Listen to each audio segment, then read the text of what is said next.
Hello friends, વિજ્ઞાન અને ટેકનોલોજીની વિડિયો સિરીઝમાં આપ સર્વ વિદ્યાર્થી મિત્રોનું હાર્દિક સ્વાગત છે. મિત્રો, લાસ્ટ વિડિયોની અંદર આપણે ચેપ્ટર નંબર 4 ની અંદર અભ્યાસ કરતા હતા કાર્બન અને તેના સંયોજનો. આની અંદર છેલ્લે લાસ્ટ વિડિયોમાં આપણે અભ્યાસ કર્યો હતો કે જે કાર્બન સંયોજનો છે એ કાર્બન સંયોજનો કેવી રીતે બંધ બનાવી અને એકબીજા સાથે જોડાય છે, એટલે કે સંતૃપ્ત કાર્બન સંયોજનો અને અસંતૃપ્ત કાર્બન સંયોજનો. તો હવે આજે આપણે આ જ ચેપ્ટરની અંદર વલયો, શાખાઓ અને શૃંખલાઓ વિશેનો અભ્યાસ કરવાનો છે કે કાર્બન સંયોજનો એકબીજા સાથે બંધ બનાવી અને શૃંખલા એટલે કે સાંકળ સ્વરૂપે, ત્યાર પછી શાખાઓ સ્વરૂપે અને વલયાકાર એટલે કે વર્તુળાકાર સ્વરૂપે એકબીજા સાથે બંધ બનાવી અને કેવી રીતે જોડાય છે. તો ચાલો જોઈએ, આપણે શરૂઆત કરીએ કે આ કાર્બન સંયોજનો છે એ એકબીજા સાથે જોડાણ કેવી રીતે કરશે. તો કે પહેલું આવશે શૃંખલા સ્વરૂપે, ત્યાર પછી તો કે શાખાઓ સ્વરૂપે અને ત્યાર પછી તો કે એ લોકો વલયો સ્વરૂપે ગોઠવાય છે. તો જોવો જોઈએ કે કાર્બન સંયોજનો એકબીજા સાથે બંધ બનાવી અને શૃંખલા સ્વરૂપે પણ ગોઠવાય છે, શાખાઓ સ્વરૂપે પણ ગોઠવાય છે અને વલયો સ્વરૂપે પણ ગોઠવાય છે. તો અગાઉ જે આપણે અભ્યાસ કર્યો છે એની અંદર આપણે 1, 2 અને 3 કાર્બન ધરાવતા જે સંયોજનો છે, મિથેન, ઇથેન અને પ્રોપેન, આના વિશેનો અભ્યાસ કર્યા છે. તો શું આ કાર્બન સંયોજનો છે એ માત્ર 1, 2 કે 3 કાર્બન જ ધરાવતા હોય? તો કે ના, એવું હોતું નથી. કાર્બન સંયોજનો છે એ ઘણા બધા કાર્બન પરમાણુઓ ધરાવતા હોય છે. એમાંથી જે શરૂઆતના 6 કાર્બન સંયોજનો છે એના વિશેનો આપણે અભ્યાસ કરવાનો છે કે જે સંયોજનોની અંદર 1 થી 6 કાર્બન પરમાણુઓ આવતા હોય. તો ચાલો જોઈએ, હવે આપણે એનું કોષ્ટક જોઈએ. એમાં પહેલા આવશે કાર્બન પરમાણુની સંખ્યા, ત્યાર પછી એ સંયોજનનું નામ, એનું સૂત્ર અને બંધારણ. આ તમારે કોષ્ટક યાદ રાખવાનું છે. તો પહેલા આવશે કાર્બન પરમાણુની સંખ્યા. શું આવશે? કાર્બન પરમાણુની સંખ્યા, ત્યાર પછી એ સંયોજનનું નામ, એનું સૂત્ર અને છેલ્લે આવશે એનું બંધારણ. હવે જો બરોબર ધ્યાન આપજો અહીંયા, તો કે કાર્બન પરમાણુની સંખ્યા 1 હોય તો એ સંયોજનનું નામ મિથેન થાય. શું થાય? મિથેન થાય. હવે આ મિથેનનું સૂત્ર શું થાય? તો કે CH4. મિથેનનું સૂત્ર શું થાય? તો કે CH4. હવે અહીં જોવું જોઈએ કેટલા કાર્બન પરમાણુ છે, તો કે 1 જ છે. એટલે જો આ કાર્બન પરમાણુની સંખ્યામાં કેટલા આવ્યા? તો કે 1. હવે જોઈએ એનું બંધારણ. તો કે આ એક કાર્બન પરમાણુ છે એમાં હાઇડ્રોજન કેટલા જોડાયેલા છે? તો કે 4 હાઇડ્રોજન જોડાયેલા છે. એટલે આ કાર્બન પરમાણુની સંયોજકતા અહીંયા થઈ જાય છે આ પૂર્ણ. આ એનું બંધારણીય સૂત્ર છે. શું થયું? બંધારણીય સૂત્ર. ત્યાર પછી આપણે જોઈએ તો કે જેમાં 2 કાર્બન પરમાણુની સંખ્યા હોય. કાર્બન પરમાણુની સંખ્યા કેટલી? તો કે 2. તો એનું સામાન્ય નામ શું થાય? તો કે ઇથેન. શું થાય? ઇથેન. તો ઇથેન છે તેમાં કાર્બન પરમાણુની સંખ્યા કેટલી? તો કે 2. તો આનું સૂત્ર શું થાય ઇથેનનું? તો કે C2H6. 2 કાર્બન અને 6 હાઇડ્રોજન. હવે આપણે આનું બંધારણ દોરીએ તો જો કાર્બન પરમાણુની સંખ્યા કેટલી? તો કે 2. તો સૌપ્રથમ છે એ બંને કાર્બન પરમાણુને એકબીજા સાથે જોડી દેવાના રહેશે. હવે જો તો કે જેટલી સંયોજકતા એની બાકી રહે છે એ બધી હાઇડ્રોજન વડે પૂર્ણ કરવાની છે. તો આ પ્રથમ કાર્બન જુઓ એ બીજા કાર્બન સાથે એક બંધ સાથે જોડાયેલો છે, તો હજી એની 3 સંયોજકતા બાકી રહે. કેટલી? તો કે 3. ત્યાં આપણે જોઈ લઈએ હાઇડ્રોજન. એટલે આ પ્રથમ કાર્બનની 4 સંયોજકતા થઈ ગઈ પૂર્ણ. હવે બીજા કાર્બન ઉપર જઈએ તો કે એ કાર્બન છે આ પ્રથમ નંબરના કાર્બન સાથે એક બંધથી જોડાયેલો છે, તો હજી એની કેટલી સંયોજકતા બાકી રહે? તો કે 3. એને આપણે હાઇડ્રોજન વડે કરી દઈએ પૂર્ણ. તો જોવું જોઈએ ટોટલ કાર્બનની સંખ્યા કેટલી, તો કે 2. હાઇડ્રોજન તો કે 1 2 3 4 5 ને 6 6 એ 6 હાઇડ્રોજન થઈ જાય છે પૂર્ણ. આ થઈ ગયું ઇથેનનું બંધારણ. ત્યાર પછી આપણે જોઈએ તો કે મિથેન, ઇથેન અને પ્રોપેન. પ્રોપેનમાં કાર્બન પરમાણુની સંખ્યા કેટલી, તો કે 3 અને એનું નામ શું થાય, તો કે પ્રોપેન. પ્રોપેનમાં કાર્બન કેટલા, તો કે 3. હાઇડ્રોજન કેટલા, તો કે 8. 3 કાર્બન અને 8 હાઇડ્રોજન. હવે એનું બંધારણીય સૂત્ર દોરીએ તો કાર્બન પરમાણુની સંખ્યા કેટલી, તો કે 3 છે. તો પ્રથમ એ 3 કાર્બન પરમાણુઓ છે એને સિંગલ બોન્ડ વડે જોડી દેવાના. હવે એની સંયોજકતા પૂર્ણ કરીએ તો પ્રથમ કાર્બન છે એ બીજા નંબરના કાર્બન સાથે એક બોન્ડથી જોડાયેલો છે, તો એની કેટલી સંયોજકતા બાકી રહેશે, તો કે 3. એને આપણે હાઇડ્રોજન વડે કરી દઈએ પૂર્ણ. થઈ ગયું. હવે આ બીજો નંબરનો કાર્બન છે એ જુઓ તો કે આ બીજા નંબરનો કાર્બન છે બાજુના બંને કાર્બન સાથે એક બંધ વડે જોડાયેલો છે, એટલે એની 2 સંયોજકતા સંતોષાય છે. 2 સંયોજકતા બાકી રહે છે, એને આપણે જોડી દઈએ હાઇડ્રોજન વડે. છેલ્લો કાર્બન છે એ એક બંધ ધરાવે છે અને 3 સંયોજકતા બાકી રહે છે, એને આપણે પૂર્ણ કરી દઈએ હાઇડ્રોજન વડે. હવે જુઓ તો કે હાઇડ્રોજન છે એ હાઇડ્રોજન આ 3 કાર્બન સાથે જોડાઈ ગયા. ટોટલ 3 કાર્બન 1 2 અને 3. એની સાથે કેટલા હાઇડ્રોજન જોડાણા છે, જુઓ 1 2 3 4 5 6 7 ને 8. જોવું જોઈએ આ સૂત્ર C3H8 પૂર્ણ થઈ ગયું, તો કે હા. એવી જ રીતે હવે આપણે આગળ જોઈએ તો કે 4 કાર્બન પરમાણુ ધરાવતું સંયોજન, તો કે એની અંદર કાર્બન પરમાણુની સંખ્યા કેટલી, તો કે 4. તો હવે એને કહેવાય શું, તો કે બ્યુટેન કહેવાય. શું કહેવાય, બ્યુટેન. એનું સૂત્ર શું થાય, તો કે C4H10. C4H10. તો એમાં 4 કાર્બન અને 10 હાઇડ્રોજન આવેલા હશે. તો 4 કાર્બનને પ્રથમ આપણે સિંગલ બોન્ડ વડે એકબીજા સાથે જોડી દઈએ. હવે એની સંયોજકતા પૂર્ણ કરીએ આપણે તો કે આ પહેલો કાર્બન છે એક બંધ ધરાવે છે, 3 સંયોજકતા એની બાકી રહે છે, એટલે એને હાઇડ્રોજન વડે સંતોષી દઈએ. 4 એ 4 સંયોજકતા એની થઈ ગઈ પૂર્ણ. બીજો કાર્બન છે એ બે બાજુ એક બંધ ધરાવે છે, 2 સંયોજકતા એની બાકી રહે છે, તેને આપણે હાઇડ્રોજન વડે પૂર્ણ કરી દઈએ. ત્રીજો કાર્બન છે એ 2 બંધ ધરાવે છે અને 2 સંયોજકતા બાકી રહે છે, એને આપણે હાઇડ્રોજન વડે પૂર્ણ કરીએ. અને ત્રીજો કાર્બન છે એ જો એક જ બાજુ છે આ કાર્બન સાથે જોડાયેલો છે, હજી એની ટોટલ 3 સંયોજકતા બાકી છે, જેને આપણે હાઇડ્રોજન વડે કરીએ પૂર્ણ. એટલે હવે જોવો જોઈએ આની અંદર તો કે 1 2 3 ને 4 કાર્બન પરમાણુ.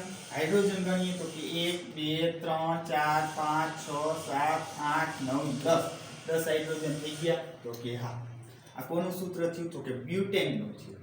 કે જેટલા કાર્બન પરમાણુ છે ને સિંગલ બંધ વડે જોડી દેવાના, બાકી જેટલી સંયોજકતા વધે એને હાઇડ્રોજન વડે કરી દેવાની છે પૂર્ણ. અને બ્યુટેન પછી હવે 5 કાર્બન ધરાવતું અન્ય સંયોજન આવે છે પેન્ટેન.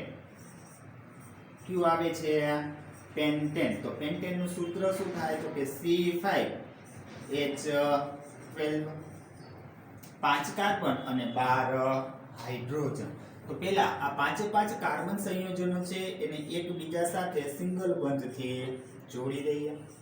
1 2 3 4 અને 5. હવે એની સંયોજકતા આપણે પૂર્ણ કરીએ તો પ્રથમ કાર્બન છે એ અન્ય કાર્બન સાથે એક બંધથી જોડાયેલો છે. વાહે વધે છે 3 સંયોજકતા. એની કેટલી વધશે, તો કે 3. એની આપણે હાઇડ્રોજન વડે સંતોષી દઈએ. એટલે આ પ્રથમ કાર્બનની 4 સંયોજકતા પૂર્ણ. હવે બીજો, ત્રીજો અને ચોથો કાર્બન જો બે બાજુ એક બંધ ધરાવે છે, તો એની 2 સંયોજકતા પૂર્ણ થાય છે, સંતોષાય છે. 2 સંયોજકતા બાકી રહે છે, તો એ બંને સંયોજકતાને આપણે હાઇડ્રોજન વડે કરી દઈએ પૂર્ણ. તો આ 3 કાર્બન છે એની જો 4 સંયોજકતા પૂર્ણ થઈ જાય છે. તો કે 2 હાઇડ્રોજન ને બે બાજુ એક કાર્બન, આમાં પણ એમ થાય છે, આમાં પણ એમ થાય છે. એટલે પ્રથમ જે 4 કાર્બન છે એની સંયોજકતા થઈ ગઈ પૂર્ણ. હવે છેલ્લો કાર્બન છે એ એક બંધ સાથે આ કાર્બન સાથે જોડાયેલો છે, હજી એની 3 સંયોજકતા બાકી રહે છે, જેને આપણે હાઇડ્રોજન વડે સંતોષી જોઈએ છે. તો જો 1 2 3 4 અને 5 કાર્બન અને હાઇડ્રોજન ગણીએ તો કે 1 2 3 4 5 6 7 8 9 10 11 ને 12 હાઇડ્રોજન અને 5 કાર્બન. હજી એક એવું સંયોજન જોઈએ આપણે છઠ્ઠું. તો છઠ્ઠું સંયોજન આવશે હેક્ઝેન. કયું આવશે? હેક્ઝેન. તો આ હેક્ઝેન ની અંદર કાર્બન પરમાણુની સંખ્યા 6 અને હાઇડ્રોજન પરમાણુની સંખ્યા કેટલી હોય છે? 14 હોય છે. 6 કાર્બન અને 14 હાઇડ્રોજન. તો એનું બંધારણીય સૂત્ર દોરીએ તો કાર્બનની સંખ્યા તો કે 6. 1 2 3 4 5 અને 6. આ 6 કાર્બન પરમાણુ થઈ ગયા. હવે એની જેટલી સંયોજકતા બાકી રહે છે એને આપણે હાઇડ્રોજન વડે સંતોષી દઈએ. આ વચ્ચેના જેટલા કાર્બન હશે એ બંને બાજુ આગળ અને પાછળ એક એક બંધ દ્વારા કાર્બન સાથે જોડાયેલા હશે એટલે એની બબે સંયોજકતા જ બાકી રહે છે. જ્યારે પ્રથમ અને છેલ્લો કાર્બન હશે એ એક બાજુથી ને જ અન્ય કાર્બન સાથે જોડાયેલા હશે એટલે એની ત્રણ સંયોજકતા બાકી રહે. તો જેટલા કાર્બન વચ્ચે આવે છે એ કાર્બન પરમાણુઓ બબે સંયોજકતા છે એ ધરાવતા હશે, બબે ઇલેક્ટ્રોન ધરાવતા હશે. એ બે બાજુ છે એક એક બંધ આવેલા હશે એટલે એને બબે હાઇડ્રોજનની જરૂરિયાત રહેશે. જ્યારે છેલ્લો અને પહેલો કાર્બન પરમાણુ છે એની ત્રણ સંયોજકતા બાકી રહે છે. હવે આને યાદ કેવી રીતે રાખવું? જો તો કે methane, ethane, propane, butane, pentane ને hexane. Methane, ethane, propane, butane, pentane ને હેક્ઝેન. મિથેનમાં કેટલા કાર્બન? તો કે 1. ઇથેનમાં કેટલા કાર્બન? 2. પ્રોપેનમાં કેટલા કાર્બન? 3. બ્યુટેનમાં કેટલા કાર્બન? 4. પેન્ટેનમાં કેટલા કાર્બન? 5. અને હેક્ઝેનમાં કેટલા કાર્બન? તો કે 6. એક એક કાર્બનનો વધારો થતો જાય છે. હવે યાદ રાખજો કે જેમ જેમ તમે નીચે તરફ જાઓ methane, ethane, propane, butane, pentane, hexane, heptane, nonane, decane, બરાબર, તો એમ એક એક કાર્બનનો વધારો થતો જશે અને સાથે સાથે બબે હાઇડ્રોજનનો વધારો થાય. જો મિથેનમાં હાઇડ્રોજનની સંખ્યા 4, ઇથેનમાં હાઇડ્રોજનની સંખ્યા 6, પ્રોપેનમાં હાઇડ્રોજન 8, બ્યુટેનમાં 10, પેન્ટેનમાં 12, હેક્ઝેનમાં 14. તો જેમ આગળ જઈએ તેમ તેમ એક એક કાર્બન અને બબે હાઇડ્રોજનનો વધારો થતો જાય છે.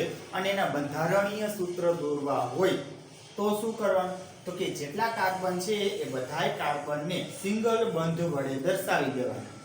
પહેલો અને છેલ્લો કાર્બન છે એની ત્રણ સંયોજકતા બાકી રહેશે. જ્યારે વચ્ચેના જેટલા કાર્બન હશે એની બબે સંયોજકતા બાકી રહે છે. પછી એક કાર્બનની જેટલી પણ સંયોજકતા બાકી રહેતી હોય એને આપણે હાઇડ્રોજન વડે સંતોષી દેવાની છે. હવે અહીંયા આપણે એક 4 કાર્બન ધરાવતું સંયોજન જોઈએ તો એ બ્યુટેન છે. કોણ છે? બ્યુટેન છે. તો હવે આપણે બ્યુટેનનું બંધારણીય માળખું દોરવું હોય, જુઓ બ્યુટેન, તો બ્યુટેનનું મારે બંધારણીય માળખું દોરવું હોય તો એ કેવી રીતે દોરાય? તો કે જુઓ આવી રીતે દોરાય. 1 2 3 અને 4. આ બ્યુટેન. બ્યુટેનનું માળખું દોરવું હોય તો બ્યુટેનમાં કેટલા કાર્બન પરમાણુ છે? 4 કાર્બન પરમાણુ છે. તો હવે હું આને આ જે માળખું છે એ અન્ય સ્વરૂપે પણ દોરી શકું. કેવી રીતે? તો કે જુઓ આ પ્રથમ કાર્બન, આ બીજો કાર્બન, એની સાથે આ ત્રીજો કાર્બન અને આ ચોથો કાર્બન. જોજો આવી રીતે દોરાય કે ન દોરાય? હા, દોરાઈ શકે છે.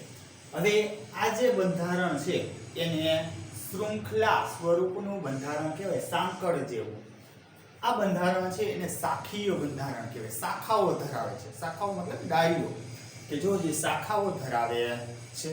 હવે આને આપણે જે સંયોજકતા છે સંયોજકતા પૂર્ણ કરવાનો પ્રયત્ન કરીએ, એટલે કે જેટલી સંયોજકતા બાકી રહે છે એને આપણે હાઇડ્રોજન વડે પૂર્ણ કરીએ તો આના બંધારણ આ પ્રમાણે થશે.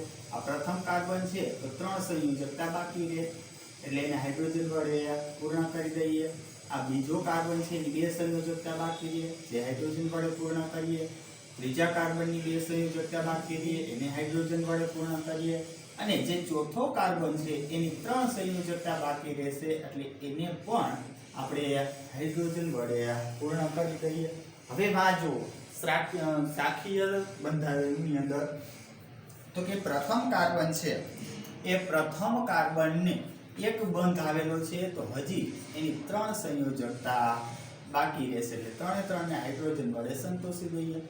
આ કાર્બન છે વચ્ચેનો, એમાં જુઓ 1 2 અને 3 બંધ આવેલા છે, 3 બાજુએથી કાર્બન એની સાથે જોડાયેલો છે, તો હજી એની એક બંધારણ બાકી રહેશે, એક સંયોજકતા બાકી રહેશે, એટલે આપણે ત્યાં જોડી દીધો હાઇડ્રોજન. તો જો 1 2 3 અને 4 આ વચલા કાર્બનની 4 સંયોજકતા થઈ જાય છે પૂર્ણ.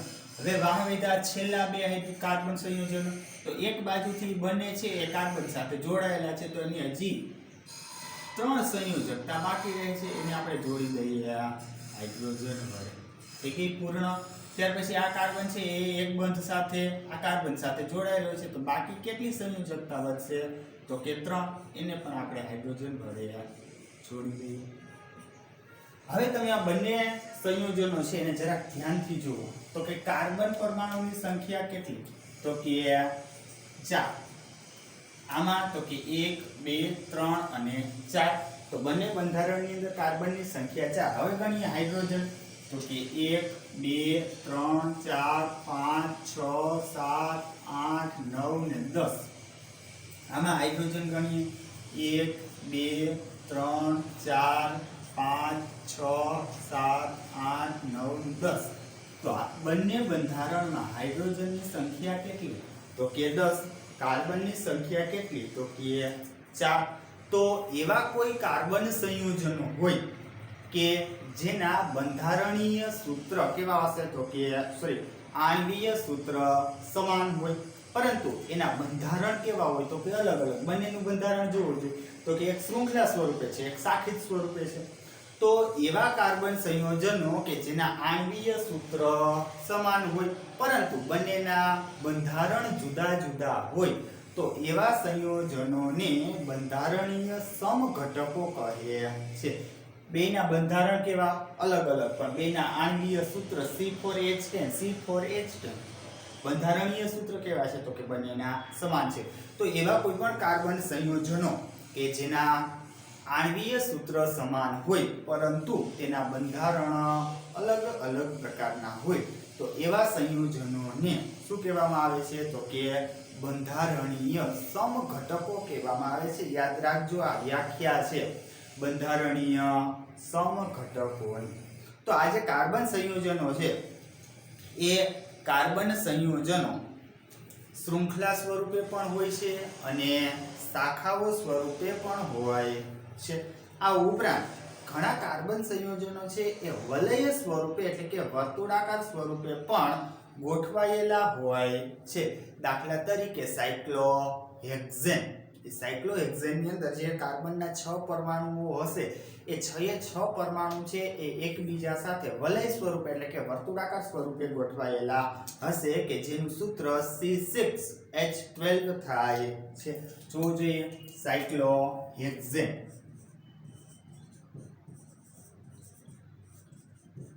સાયક્લોહેક્સેન, આ સાયક્લોહેક્સેન છે એ સાયક્લોહેક્સેનનું સૂત્ર C6H12 થાય છે. તો આ જો આ બંધારણ કયું થયું? તો કે શૃંખલા સ્વરૂપનું. આ બંધારણ તો કે શાખિત સ્વરૂપનું. હવે આવે છે વલય સ્વરૂપનું બંધારણ, એટલે કે કાર્બન પરમાણુઓ છે એ કાર્બન પરમાણુઓ એકબીજા સાથે વર્તુળાકાર સ્વરૂપે એટલે કે વલય સ્વરૂપે ગોઠવાયેલા હોય છે. એનું એક્ઝામ્પલ આપ્યું છે સાયક્લોહેક્સેન. તો સાયક્લોહેક્સેનની અંદર કાર્બન પરમાણુની સંખ્યા કેટલી છે? તો કે ભાઈ 6 છે. કેટલી છે? 6. અને સામે હાઇડ્રોજન પરમાણુની સંખ્યા કેટલી છે? તો કે 12 છે. તો આપણે એનું બંધારણ દોરીએ છીએ તો કાર્બન પરમાણુની સંખ્યા કેટલી? તો કે 6. તો 1 2 3 4 5 અને આ 6. જોવું જોઈએ 6 કાર્બન પરમાણુ થઈ ગયા અને એનું બંધારણ કેવું થયું? તો કે વલય સ્વરૂપનું થયું. પાસે આવી રીતે હા બની શકે છે. હવે આપણે જેટલી એની સંયોજકતા બાકી રહે છે એ સંયોજકતા પૂર્ણ કરીએ. તો કે આ કાર્બન છે એ બે બાજુ એક એક બંધ ધરાવે છે, તો હજી એમાં કેટલા હાઇડ્રોજન બાકી રહેશે? તો બે સંયોજકતા બાકી રહે એટલે 2 હાઇડ્રોજન આવે. તો બંને હાઇડ્રોજન વડે એની સંયોજકતા કરી દઈએ પૂર્ણ. એવી જ રીતે આ કાર્બનમાં 2 બંધ છે અને 2 સંયોજકતા બાકી રહે છે, હાઇડ્રોજન વડે કરીએ પૂર્ણ. આ કાર્બનના 2 બંધ આવેલા છે, 2 સંયોજકતા બાકી રહે એટલે હાઇડ્રોજન વડે કરી દઈએ પૂર્ણ. આ કાર્બનની અંદર પણ એવી જ રીતે થશે કે 2 સંયોજકતા છે, 2 હાઇડ્રોજન વડે એને પૂર્ણ કરી દઈએ. આ કાર્બનની અંદર પણ એમ જ બનશે અને આ છેલ્લો કાર્બન છે એમાં પણ 2 બંધ આવેલા છે અને 2 સંયોજકતા બાકી રહે છે કે જેથી કરીને આપણે એને હાઇડ્રોજન વડે સંતોષી દઈએ છીએ. તો ટોટલ કાર્બન પરમાણુની સંખ્યા કેટલી છે? તો કે 6. હવે ગણીએ હાઇડ્રોજન. તો કે અહીંથી આપણે શરૂઆત કરીએ તો 1 2 3 4 5 6 7 8 9 10 11 ને 12. જો જે 12 હાઇડ્રોજન છે. તો કે હા, તો આના ઉપરથી આપણે એમ કહી શકીએ કે કાર્બન સંયોજનો છે એ શૃંખલા સ્વરૂપે એટલે કે સાંકળ સ્વરૂપે પણ હોઈ શકે છે.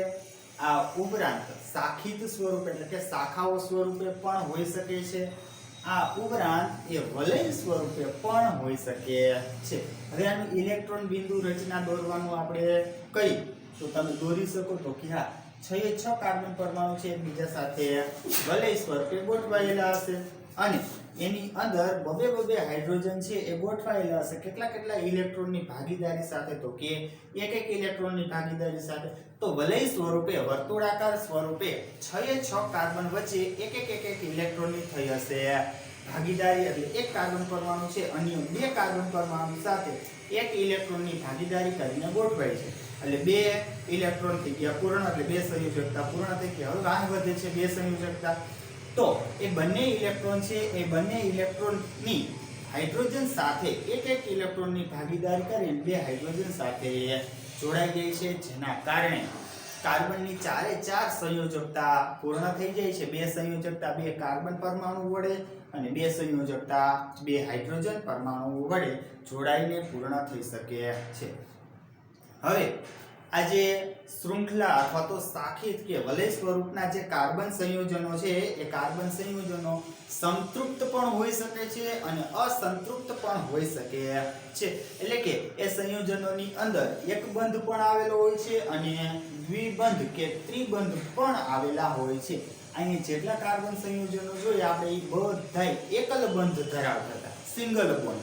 પણ બધાની અંદર ફરજિયાત આવું જ હોય એવું જરૂરી નથી. ઘણા બધા સંયોજનોની અંદર 2 કાર્બન પરમાણુઓ વચ્ચે દ્વિબંધ પણ હોઈ શકે છે અને ત્રિબંધ પણ હોઈ શકે છે. એટલે કે કાર્બન સંયોજનો સંતૃપ્ત પણ હોઈ શકે છે અને અસંતૃપ્ત પણ હોઈ શકે છે. દાખલા તરીકે બેન્ઝીન. કોણ? બેન્ઝીન. આ બેન્ઝીન છે એ બેન્ઝીનનું સૂત્ર C6H6 થાય. શું થાય? C6 અને H6. હવે આની અંદર જે કાર્બન પરમાણુઓ જોડાયેલા હશે એમાંથી જો કાર્બનની સંખ્યા કેટલી છે? તો કે 6. તો આમાંથી 3 કાર્બન પરમાણુઓ છે એ ડબલ બંધ વડે અને 3 કાર્બન પરમાણુઓ હોય એ સિંગલ બંધ વડે જોડાયેલા હોય. હું હવે આનું બંધારણ દોરું તો આ બેન્ઝીનનું બંધારણ કંઈક આ પ્રકારનું થશે કે એક કાર્બન, પછી બીજો, ત્રીજો, ચોથો, પાંચમો અને આ છઠ્ઠો. આ પ્રકારે થઈ ગયા. તો કે આ 6 કાર્બન પરમાણુ આવી જાય છે. પણ એમાં જુઓ હાઇડ્રોજન કેટલા છે? તો કે 6 જ હાઇડ્રોજન છે. 6 કાર્બન ને 6 હાઇડ્રોજન. તો અહીંયા શું થશે? તો કે આ 2 કાર્બન પરમાણુ છે એ એકબીજા સાથે ડબલ બંધથી જોડાયેલા હોય છે. એક મૂકીને એક શું કરવાનું છે? એક મૂકી અને એક કાર્બન પરમાણુ 1 2 3 4 5 ને 6. તો કે અહીંયા આપણે એક વધારાનો બંધ દોરી દીધો છે.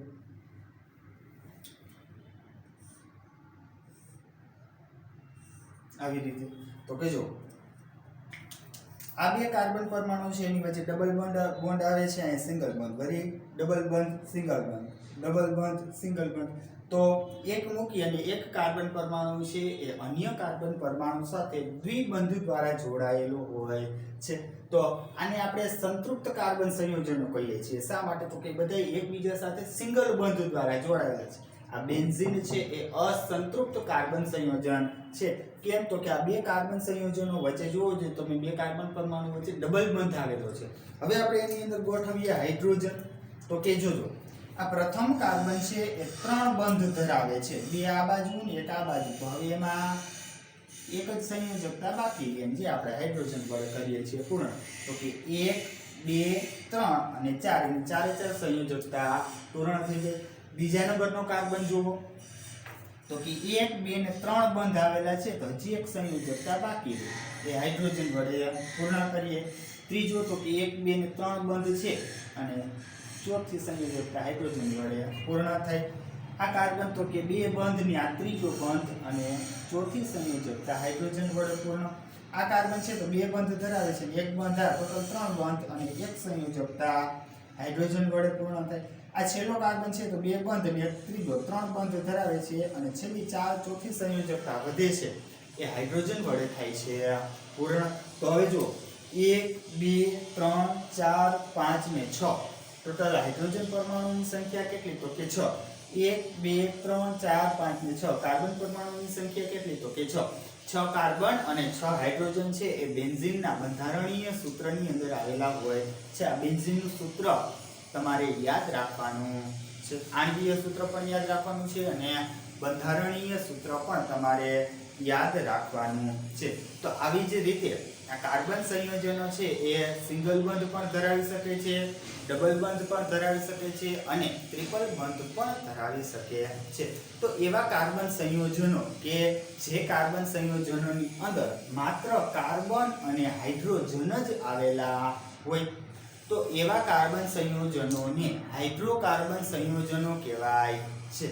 કે જે કાર્બન સંયોજનોમાં આખું જે સંયોજન છે એમાં માત્ર હાઇડ્રોજન ને કાર્બન, બાકીનું કોઈ પણ તત્વ હોય નહીં, તો એવા જે સંયોજનો છે એને હાઇડ્રોકાર્બન સંયોજનો કહેવામાં આવે છે. કે જે સંયોજનોમાં માત્ર ને માત્ર હાઇડ્રોજન અને કાર્બન આવેલા હોય, તો એવા સંયોજનોને હાઇડ્રોકાર્બન સંયોજનો કહેવાય છે. હવે આ સંયોજનો છે એ સંતૃપ્ત પણ હોઈ શકે છે અને અસંતૃપ્ત પણ હોઈ શકે છે. તો સંતૃપ્ત કાર્બન સંયોજનો હોય કે જે સિંગલ બંધ ધરાવતા હોય, તો આ સંતૃપ્ત હાઇડ્રોકાર્બન સંયોજનોને આલ્કેન સંયોજનો કહેવાય છે. કે જે સંયોજનોમાં કાર્બન અને હાઇડ્રોજન વચ્ચે સિંગલ બંધ એટલે કે એક જ બંધ આવેલો હોય, તો તે હાઇડ્રોકાર્બન સંયોજનોને શું કહેવાય? તો કે આલ્કેન. શું કહેવાય? આલ્કેન. જો methane, ethane, propane, butane, pentane, hexane, એ બધાને શું કહેવાય? આલ્કેન સંયોજનો. શા માટે? તો કે બધાની વચ્ચે એક જ બંધ આવેલો હોય.